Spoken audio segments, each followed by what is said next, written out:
Have you ever felt that something inside you is asleep?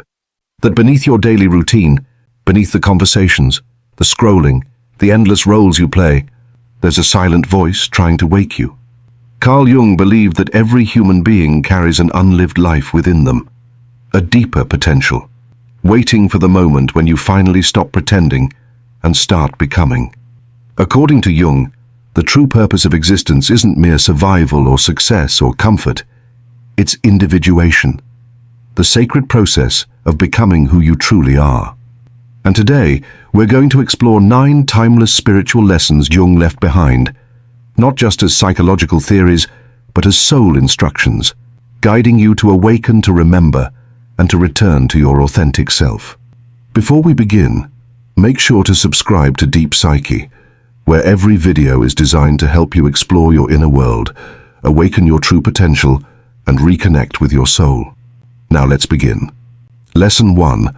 Look within, not without. Jung once said, "Your vision will become clear only when you look into your heart. Who looks outside dreams, who looks inside awakens." We live in a world obsessed with looking outward, success validation, beauty status. But Jung knew that true change begins in the invisible. When you look outward, you chase illusions. When you look inward, you meet your reality. It's uncomfortable because within you don't find perfection. You find chaos, fears, wounds, and desires that have been buried for years. But that's where awakening begins. The purpose of introspection isn't to feel good. It's to see truth. Every time you stop running and sit with your inner discomfort, you take a step toward consciousness. Because awareness is light, and the moment you face what you used to avoid, it loses its power to control you. Lesson 2. Embrace the darkness. Jung called it the shadow, the part of you that you reject, hide, or deny. He said, "One does not become enlightened by imagining figures of light, but by making the darkness conscious." Modern spirituality talks about positivity, but Jung taught the opposite. You can't reach light by escaping your darkness, only by integrating it. The shadow is not evil. It's misunderstood energy. Anger becomes power when owned. Jealousy becomes insight when examined. Fear becomes intuition when respected. When you repress these emotions, they don't disappear. They hide in your subconscious and control your life from the dark.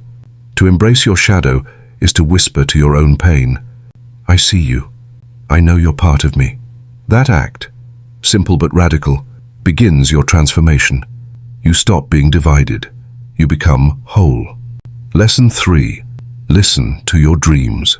Jung called dreams the royal road to the unconscious. They are not random. They are messages from the soul spoken in symbols. Each night your psyche becomes a storyteller. It speaks in riddles and metaphors because truth often cannot be told directly. A dream of being chased isn't about fear. It's about the part of you you're running from. A dream of falling may not be danger. It might be surrender. Jung believed your unconscious tries to balance you, to restore harmony when your conscious life is unbalanced. If your life is rigid, your dreams will be chaotic. If you suppress your emotions, your dreams will cry for release. To listen to your dreams is to let your soul speak. Keep a journal. Pay attention to patterns, colors, emotions. The symbols that appear again and again, they are your inner language. And sometimes a single dream can reveal more about your destiny than a lifetime of external advice. Lesson 4. Face reality, not illusion. Jung said, "People will do anything, no matter how absurd, to avoid facing their own souls. We create distractions, endless entertainment, busyness, spiritual bypassing, all to avoid the silence that reveals truth." But Jung knew that psychological healing begins the moment we stop pretending. He wrote, "The most terrifying thing is to accept oneself completely." Why terrifying? Because to accept yourself is to face the parts that don't fit your self-image, your selfishness, your envy, your guilt. It's easy to lie to others, but when you lie to yourself, you lose your center. Reality is medicine. It may taste bitter, but it heals. When you stop escaping and confront what is without judgment, you return to authenticity, and authenticity is freedom. Lesson 5. Transcend superstition. Trust the psyche. Jung didn't believe in blind faith. He believed in inner experience. He studied religion myths and archetypes not to create dogma, but to reveal that God speaks through the language of the psyche. He said, "Bidden or unbidden, God is present." That means, even if you don't consciously believe in the divine, the archetype of the divine lives within you. When you act from intuition, when you create art, when you forgive, that is the divine expressing itself through your psyche. Jung's message was simple but profound. Don't let superstition or doctrine define your spirituality. Experience it, meditate, reflect, feel the symbols of your dreams. Trust the intelligence that moves through your unconscious. It's wiser than you can imagine. Lesson 6. Replace judgment with understanding. Jung observed that people judge others most harshly for the qualities they secretly repress in themselves. He called this projection. When you judge someone for being selfish, lazy, or arrogant, you may be seeing your own disowned traits reflected back. Projection is the unconscious mind's way of saying, "Look, this lives in you too." To understand this is to reclaim your power. Instead of saying, "That person disgusts me," you can ask, "What in me reacts so strongly?" This question turns enemies into mirrors, and mirrors into teachers. The moment you understand instead of judge, you grow in consciousness. Because love isn't blindness, it's seeing fully, and still choosing compassion. Lesson 7. Let go of pride and play the fool. Jung said that the greatest obstacle to growth is pride, the ego's illusion that it knows everything. He often used the symbol of the fool, not as an insult, but as a sacred archetype. The fool is open curious, humble enough to make mistakes, and because he isn't blinded by pride, he can learn. To play the fool is to accept that life is mystery, that you are a student of your own soul. When you drop the need to appear perfect, you make space for grace. Growth doesn't happen through control, it happens through surrender.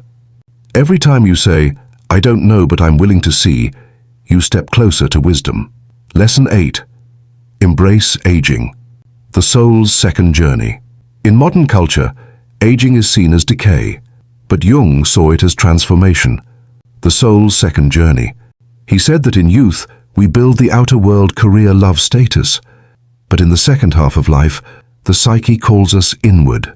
If you resist this call, you feel empty because what once gave meaning no longer does. But if you listen, aging becomes a sacred passage. The second half of life isn't about adding more, it's about shedding. Shedding ego, shedding roles, shedding illusions. Jung wrote that true fulfillment comes not from becoming more, but from becoming whole. And that means reconciling with death, not as an end, but as a return to the source. When you can look at your wrinkles and see wisdom instead of loss, you've understood the secret of the soul's second journey. Lesson 9. Live your own myth. Jung once said, "The privilege of a lifetime is to become who you truly are." In a world where everyone imitates the greatest rebellion is authenticity, not the shallow kind, but the deep, mythic kind. You were born with an archetype, a pattern that your soul chose to express. Some are healers, some are warriors, some are seekers, artists, teachers. The tragedy of life is that most people never meet their myth. They live borrowed stories, family expectations, social rules, cultural scripts, but your psyche will never stop calling you home.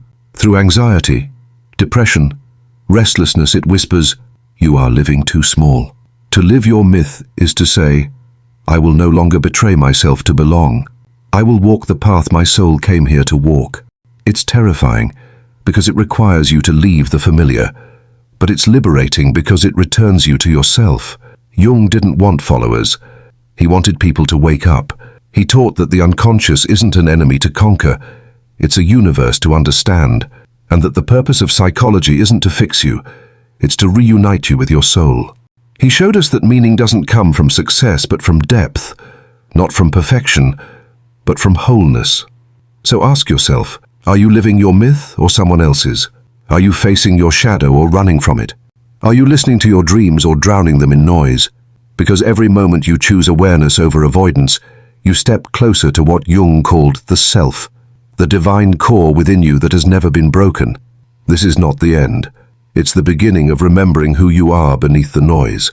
Subscribe to Deep Psyche, because somewhere deep in your psyche, your soul is still whispering. Wake up. It's time to become who you truly are.